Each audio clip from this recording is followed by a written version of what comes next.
എല്ലാവർക്കും നമസ്കാരം. ഞാൻ സരിതാ മഹേശ്വരൻ. ഇന്ന് ശ്രീമദ് വാൽമീകി രാമായണത്തിൻ്റെ ബാലകാണ്ഡത്തിലെ 66-ാമത്തെ സർഗത്തിൽ 1 മുതൽ 7 വരെയുള്ള ശ്ലോകങ്ങളാണ് നമ്മൾ പഠിക്കാൻ പോണത്.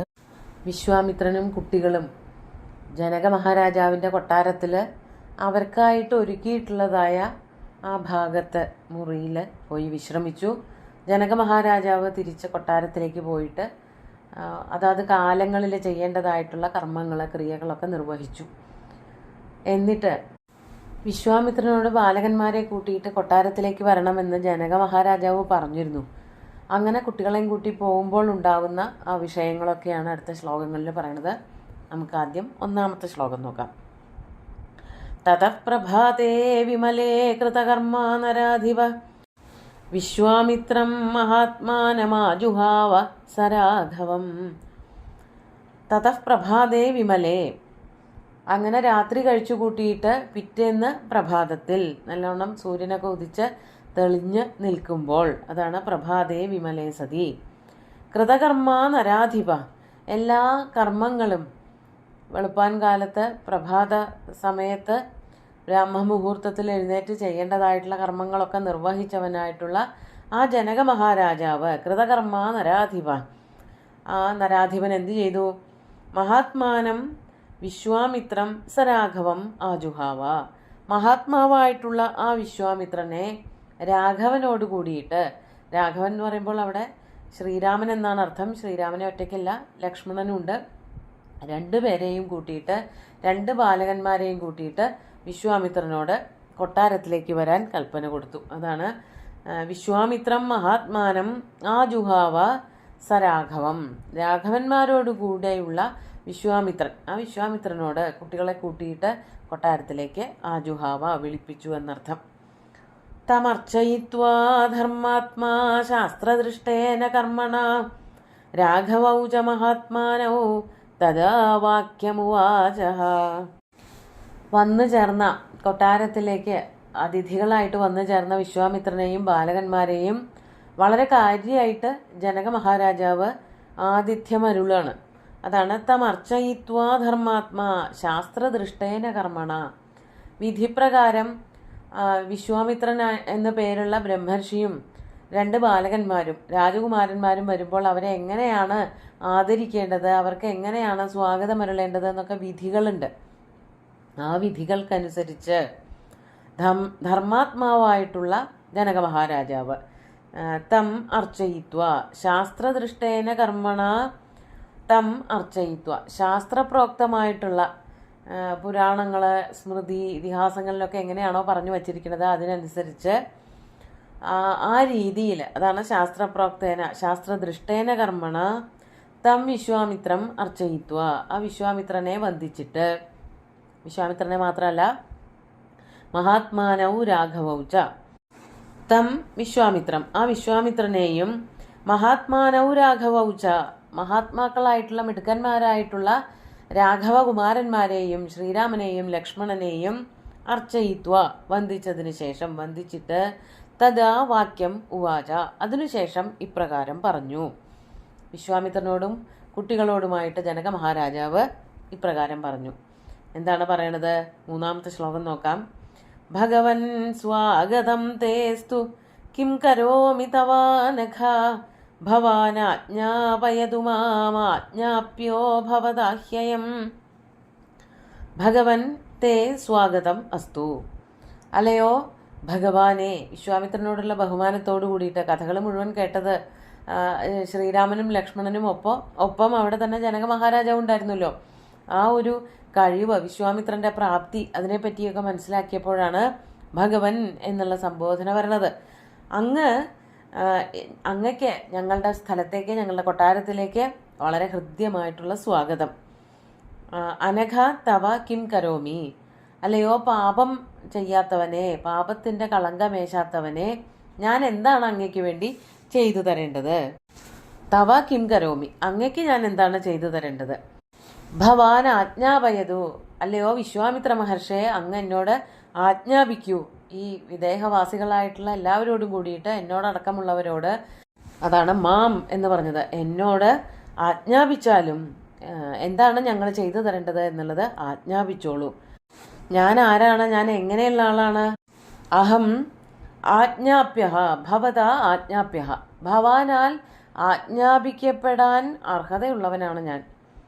വിശ്വാമിത്ര മഹർഷി വന്ന് ആജ്ഞാപിക്കണം. ഞാനൊരു രാജാവാണ്, രാജർഷിയാണ്, അങ്ങ് ബ്രഹ്മർഷിയാണ്, അതുകൊണ്ട് എന്നോട് ആജ്ഞാപിക്കാം, എന്നെ ആജ്ഞാപിച്ചാലും എന്നോട് ആജ്ഞാപിച്ചാലും എന്ന് ജനക മഹാരാജാവ് വിശ്വാമിത്രനോട് പറയാണ്. ഏവമുക്തസ്സ ധർമാത്മാ ജനകേന മഹാത്മന പ്രത്യുവാച മുനിശ്രേഷ്ഠോ വാക്യം വാക്യവിശാരദ. ഏവം ഉക്ത സ ധർമാത്മാ, ഏവം ജനകേന മഹാത്മനാ ജനകേന ഉക്ത സ ധർമാത്മാ. ഇപ്രകാരം മഹാത്മാവായിട്ടുള്ള ജനകനാൽ പറയപ്പെട്ടവനായ ആ മഹാത്മാവ്, അതായത് വിശ്വാമിത്രൻ, മുനിശ്രേഷ്ഠ വിശ്വാമിത്ര വാക്യവിശാരദ. ഈ വാക്കുകളൊക്കെ ആവർത്തിച്ച് പല ദിക്കിലും വന്നിട്ടുണ്ട്. അതായത് വാക്കുകൾ വേണ്ടതുപോലെ പറയാൻ കഴിവുള്ള ആള് പണ്ഡിതനാണ്. അതാണ് വാക്യവിശാരദനായിട്ടുള്ള വിശ്വാമിത്രൻ.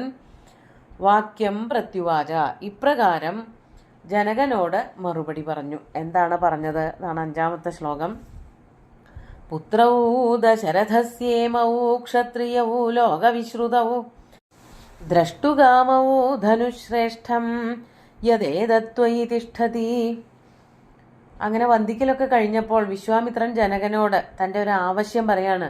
എന്നോട് ആജ്ഞാപിക്കൂ, എന്താണ് വേണ്ടത് എന്നാണല്ലോ ജനക മഹാരാജാവ് വിശ്വാമിത്രനോട് ചോദിച്ചത്. അപ്പോൾ പറയാണ്, ഇമൗ, ഈ 2 പേരും, ക്ഷത്രിയൗ ലോകവിശ്രുതൗ ദശരഥസ്യ പുത്രൗ, 2 ക്ഷത്രിയ ബാലകന്മാരാണ്, ലോകം മുഴുവനും കണ്ട വീരന്മാരാണ്, ലോകവിശ്രുതന്മാരാണ്, എല്ലാവർക്കും അറിയാവുന്നവരാണ്, ദശരഥന്റെ 2 പുത്രന്മാരാണ്. അവരുടെ ആവശ്യം എന്താണ്? ദ്രഷ്ടുകാമൗ ധനുശ്രേഷ്ഠം, അവർക്ക് 2 പേർക്കും അങ്ങയുടെ കയ്യിലിരിക്കുന്നതായ ആ ശ്രേഷ്ഠമായിട്ടുള്ള വില്ല് അതൊന്ന് കാണണമത്രേ. അതാണ് ദ്രഷ്ടുകാമൗ ധനുശ്രേഷ്ഠം യദേതത്വയി തിഷ്ഠതി, അങ്ങയുടെ കയ്യിലിരിക്കുന്നതായ, അങ്ങ് സൂക്ഷിക്കുന്നതായ ആ ഗംഭീരമായിട്ടുള്ള വില്ല് ഇവർക്ക് 2 പേർക്കും ഒന്ന് കാണണമെന്ന് മോഹമുണ്ട്. അതാണ് അങ്ങയോട് പറയാൻ ഞങ്ങൾ ആഗ്രഹിക്കുന്നത്.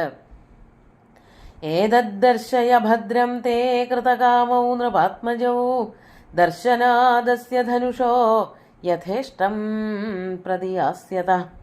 അതുകൊണ്ട് ഏതത് ദർശയ ഭദ്രം, ഏതത് ദർശയ, അതുകൊണ്ട് ഭദ്രമായിട്ട് ഇരിക്കുന്നതായ വളരെ പുണ്യ പാവനമായിട്ടുള്ള ആ വില്ലുണ്ടല്ലോ, അങ്ങ് സൂക്ഷിച്ചു വച്ചിരിക്കുന്നതായിട്ടുള്ള ആ വില്ല്, അത് ഈ ബാലകന്മാരെ കാണാൻ നിൽക്കുന്നത് കൊണ്ട് അവർക്കായിട്ടൊന്ന് കാണിച്ചു കൊടുക്കൂ. അതാണ് ഏതത് ഭദ്രം കൃതകാമൗ നൃപാത്മജൗ ദർശയ. വളരെ കാണണമെന്ന് മോഹിച്ച് ഇവിടം വരെ വന്നവരായിട്ടുള്ള ആ ബാലകന്മാർക്ക് ആ ധനുസ്സൊന്ന് കാണിച്ചു കൊടുക്കണം. ദർശനാദസ്യ ധനുഷ, ആ വില്ല് കണ്ടു കഴിഞ്ഞാൽ അസ്യ ധനുഷ ദർശനാത് യഥേഷ്ടം പ്രതിയാസ്യത. അവർ 2 പേരും പിന്നെ ഒന്നും ചോദിക്കില്ല, അവർ പോവുകയും ചെയ്യും. അപ്പോൾ ഇവിടെ വന്നിരിക്കുന്നതിൻ്റെ ഉദ്ദേശം ആ മഹത്തായിട്ടുള്ള അങ്ങയുടെ കയ്യിലിരിക്കുന്നതായിട്ടുള്ള വില്ലൊന്ന് കാണാൻ വേണ്ടിയിട്ടാണ്.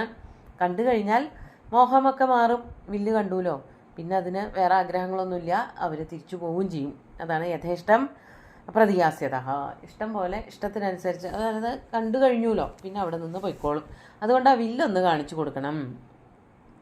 അപ്പോൾ ഏവമുക്തസ്തു ജനകഃ പ്രത്യുവാച മഹാമുനിം ശ്രൂയതാമസ്യ ധനുഷോ യദർത്ഥമിഹ തിഷ്ഠതി.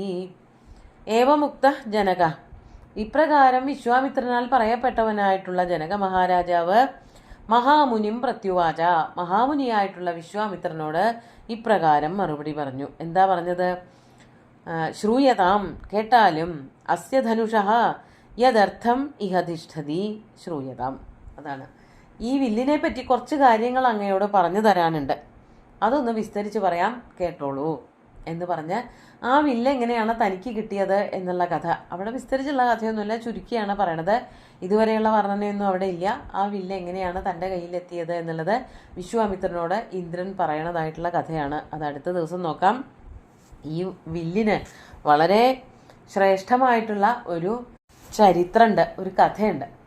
അത് ഞാൻ പറയാം, അത് നിങ്ങൾ കേട്ടോളൂ, അങ്ങ് കേട്ടാലും എന്ന് വിശ്വാമിത്രനോട് പറഞ്ഞ് ജനക മഹാരാജാവ് പറയാൻ പുറപ്പെടുകയാണ്. അത് ബാക്കി ദിവസം നോക്കാം. ഇന്നത്തെ ശ്ലോകങ്ങൾ ചൊല്ലാം.